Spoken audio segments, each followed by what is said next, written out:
Stamp duty किसके पास गई? किसके पास गई मैं आपसे पूछता हूँ? सरकार के पास। सरकार के पास।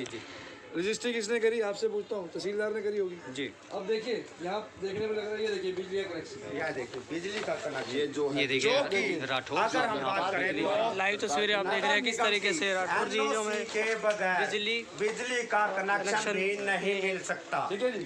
तो अगर एनओसी निगम ने दी है तो आज निगम की क्या मजबूरी थी इस कॉलोनी में गरीब के आशियानों को तोड़ फोड़ करने की।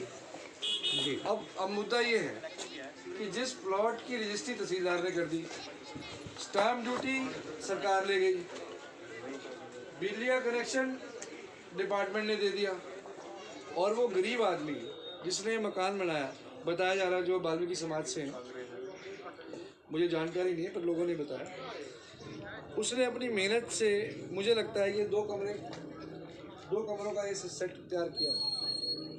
ये आप लेंटर देखिए, ये पक्का लेंटर डालने की इसकी माली हालत नहीं है। उसके पास लेंटर डालने के भी लिए पैसे नहीं थे, सीमेंट की चादर डालकर अपना आशियाना बनाया, वो भी वाले ने ली गई है, पुरानी चादर है। इसका मतलब तस्वीर यह बयां कर रही है पुरानी सीमेंट की चादरें कि मकान मालिक की माली है कि उस परिवार ने बड़ी मुश्किल से 1 लाख, 1.5 लाख, 2 लाख रुपए इकट्ठे करके ये 3 कमरे और इस प्लॉट को खरीद के अपनी छत डालने का प्रयास डाली, ने इसको पूर्ण रूप से तोड़ दिया। किसी ने तहसीलदार से पूछा कि तूने रजिस्ट्री क्यों की? किसी ने हरियाणा सरकार से पूछा कि तूने स्टैम्प ड्यूटी सरकार तूने ले रखी है इस प्लॉट की? किसी ने बिजली डिपार्टमेंट से पूछा कि इसने तेरे को सिक्योरिटी जमा कराई होगी, तूने कनेक्शन दिया है? मार किसको पड़ी है? गरीब आदमी को, जो 2 वक्त की रोटी भी कमाना जिसके लिए मुश्किल है। और ऐसे गरीब के ऊपर जब मार पड़ रही तो यहाँ से चुना हुआ नुमाइंदा बलविंदर सिंह, जो कि करनाल में जाने जाते हैं, लोगों के लिए दिन रात सेवा में रहते हैं, वो प्रशासन से पूछने आते हैं कि भैया आप ये जुल्म क्यों कर रहे हो? तो उसका नतीजा ये है कि रात के 11:30 बजे एक FIR दर्ज करके सरदार बलविंदर सिंह को उठा लिया जाता है। 40 पुलिस वाले भेज दिए। तो मैं पूछना चाहता हूँ कि क्या इस देश में प्रजातंत्र जिंदा है? क्या इस देश में कानून का राज है? क्या इस शहर के अंदर प्राइवेट किसी का राज चल रहा है कि कानून का राज चल रहा है?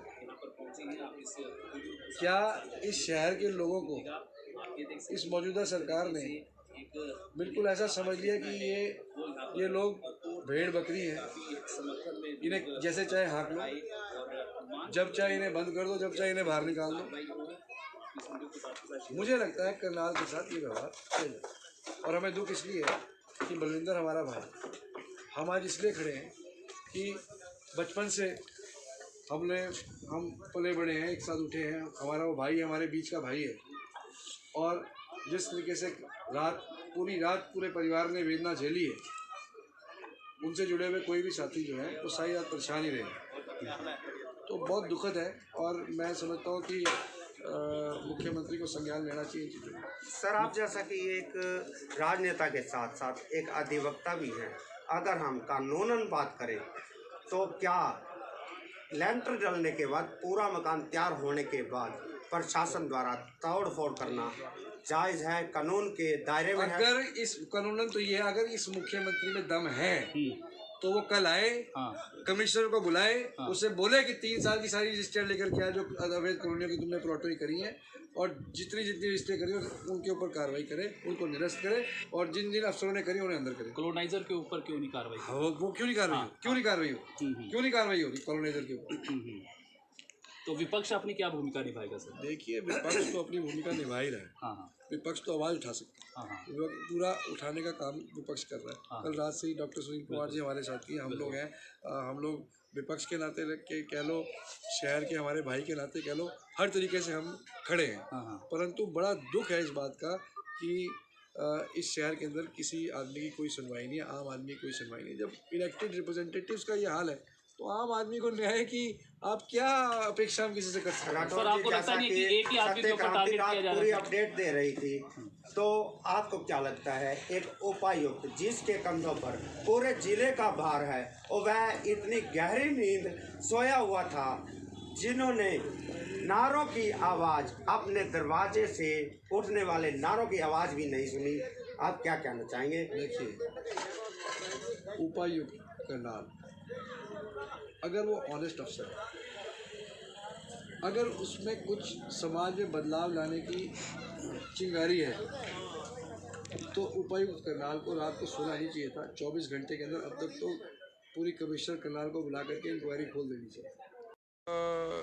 जिनके जो ओनर्स हैं उन्होंने भी एक SC एक्ट के अंदर कंप्लेंट फाइल करी है। कल SP साहब से ही बात की गई थी। हमने उनसे रिक्वेस्ट की थी कि जब वाल्मीकि समाज ने के इन भाइयों ने SC एक्ट के नीचे कार्रवाई करने के लिए मांग की है, तो उस पर मांग होनी चाहिए। उनको तो DTP के खिलाफ भी पर्चा दर्ज होना चाहिए। उस पर SP साहब चुप्पी साध गए। तो मैं हमेशा से बोल रहा था, जहाँ SP हर एंगल पे कमज़ोर साबित हो रहे थे, जहाँ वो वाल्मीकि समाज को न्याय की बात आई, वहाँ वो चुप्पी साध गए।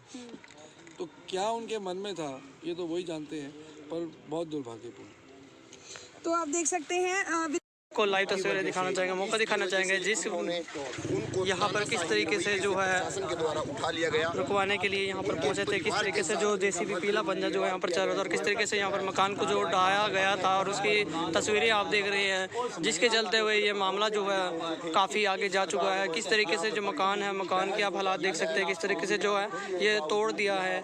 और इस मामले को लेकर यहाँ पर जो आपने अभी बयान सुना है प्रशासन के द्वारा जो यहाँ पर कार्रवाई की गई है, परिवार वालों के साथ अभद्र भाषा का प्रयोग किया जाता है, उनके साथ मारपीट जो है अभद्र भाषा का प्रयोग किया गया। और किस तरीके से आपने देखा कि बलविंदर बराड़ वार्ड नंबर 2 के MC जो है उनको घर से रातों रात उठा लिया गया। किस तरीके से आप देख सकते हैं, किस तरीके से जो मकान के ये वो मकान है जिसके आशवाना है, जिसके अंदर जो हालात हैं जो आपने देखा किस तरीके से टूटा हुआ है।